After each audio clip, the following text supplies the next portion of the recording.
It's a very sad fact that we become so accustomed to living in an environment of exploitation, cheating, doubt, suspicion, and so on, that we forget that another world is possible based on faith, trust, confidence.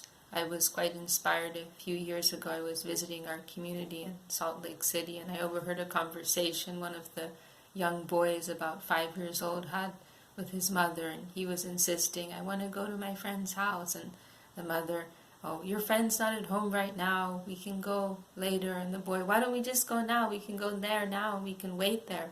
And the mother said, no, the house is locked. And the boy said, he thought a moment and he said, but mommy, why do people lock their houses? Why would people lock their houses? He just could, in his innocent, honest world, he could not conceive that such a world would exist where you can't trust everybody, where you can't believe in everyone. And so, obviously, we do have to lock our houses.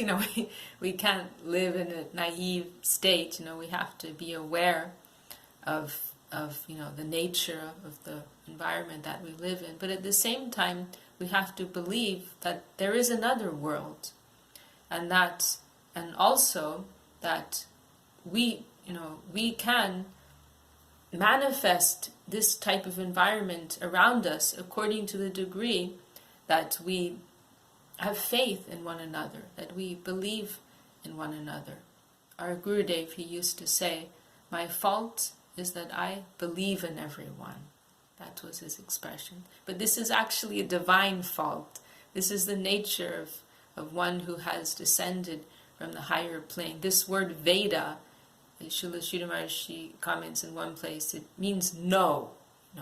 Just no. No rhyme, no reason. Higher instruction is like that. There's no question of you doubting.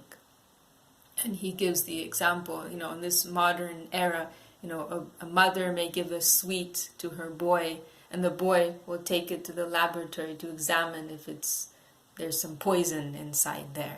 This is the kind of environment that we live in, where we doubt everyone. It is a very, very sad condition. But that higher plane, it's all based on faith. Every transaction is based on faith and trust. One of E.M. Forster's novels, there's some comment of a confidence. We hear about these confidence men. They cheat people. They gain the confidence of somebody, and then they cheat them. So confidence trick. And so one character, he comments, it's not the confidence trick is the work of man, but lack of confidence, that is the work of the devil. This is a very sad state to be in. So this is what the higher advice is like that. We also, in the case of Ramachandra, when the Vibhishan, the brother of Ravan, comes to him for shelter, some of Ramachandra's associates, they're very suspicious. He's coming from the enemy camp. How can we trust him? And Ramachandra's response is very beautiful. That even if he is coming to cheat me, he's coming to me for shelter. And it's a sin. It's wrong to cheat, but it's not a sin to be cheated. I must remain on the righteous side, and I must believe him. I have to have faith in him. It's a very beautiful plane to live in. And our Gurudev, he also commented, that this nature of mine to believe in everyone, it has given me some problems, but mostly I've got a very good result from that. And really, when we begin to live, according to the degree that we begin to live in this spirit of believing, to that degree, we will draw out that higher aspect in people, and we will actually begin to create another environment and another atmosphere around us. Because at present, what are we experiencing? The negativity that we're experiencing, where is it really coming from? It's actually coming from our own beliefs. We've actually created that. We've created that because of our previous tendencies and actions. We've created a particular negative environment around us. But as soon as we begin to believe that something else is possible, and in the beginning it will be difficult because we're facing concrete reality, we're experiencing concrete negativity. But if we can look past that and really almost blindly believe that something higher is possible, and to reciprocate with that higher potential, that higher possibility, we will actually begin to draw that out. We have to begin to create a higher reality for ourselves. Srila Sridhar Maharaj very beautifully expresses in one place that we have to earn a cottage in the soil where none can deceive their neighbor. We have to become good enough to earn a cottage in the soil where none can deceive their neighbor.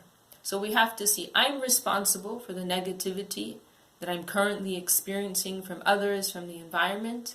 Now I have to believe that something higher is possible, that a higher sphere of transaction is possible, and I have to try and reciprocate according to that. Srila Sridhar Maharaj extracts this principle from Einstein's theory of relativity, that reality is not at a standstill. When we go to calculate, to examine the value, the significance of something, we have to include the possibilities, the potential that surrounds it. If you take one apple seed, it looks utterly insignificant, but you include the potential, you give the appropriate nourishment, it'll grow into something very great and very beautiful. You can't just take one snapshot in time and say, this is it forevermore. We have to include so many other factors surrounding that. So in the beginning it will be very difficult because we've created this particular environment. But if we can look past that, believe in something higher, and begin to reciprocate with that, that interim period will be hard, but once we can get through that, once we get past that, it's going to be sweet, it's going to be beautiful, we're going to be flying, we're going to be astonished to see what type of beauty, what waves of beauty and love and joy and sweetness can come to us.